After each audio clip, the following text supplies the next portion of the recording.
things that the Institute does was periodically pull together research from multiple studies and actually in multiple areas and package it, put it into a white paper or put it into a policy plan that really took on some issue facing the country, a serious issue, often a costly issue facing the country, and show how the research that we already have at hand could be brought to bear to address some of those issues. What I appreciate about Samueli and what you've done for the military is you've stayed in the fight from the very beginning, and that you understand that to be integrated into this house, that's a two-way street.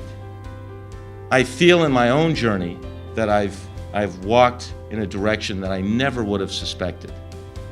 And what I appreciate from Samueli is that you have emphasized the need to speak in a language that I can understand.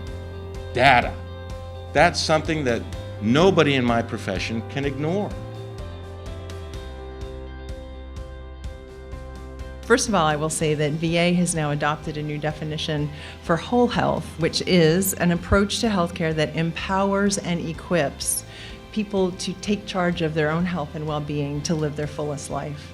Now that's a big transformation in what we think healthcare is about, and it's been built on the work of the Institute. Your language, your vision, the values of the Institute, the language of patient-centered care and wellness and well-being, all of that shows up in the Affordable Care Act, the single largest piece of healthcare federal policy in decades and decades. There's just no question about it. Change has come quite rapidly. So particularly within the military, in the Army they stood up as the pain clinics now to be integrative medicine. I mean, that's kind of staggering to me that that happened so quickly.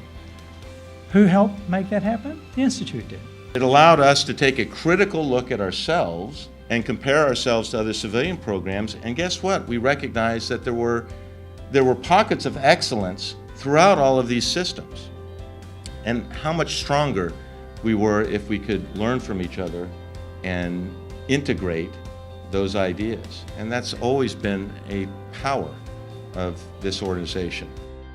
I've been forced to recognize that we're not going to medicate or inject our way out of the current pain disaster that's happening in this country and the opioid problem that's associated with it. And so I am a medical acupuncturist and licensed in the state of Maryland. A lot of my classmates would probably roll over if they were aware of that fact. And I've had to reevaluate a lot of the postulates that I hold as pristine and let go of some of my own hubris in my profession. When we started out, the pain specialist told us the only recommendation we need to get out of this mess is more pain specialists. And we wiped that off the plan. And now we're interdisciplinary, we're multimodal. We have licensed acupuncturists on the ground in our pain clinics.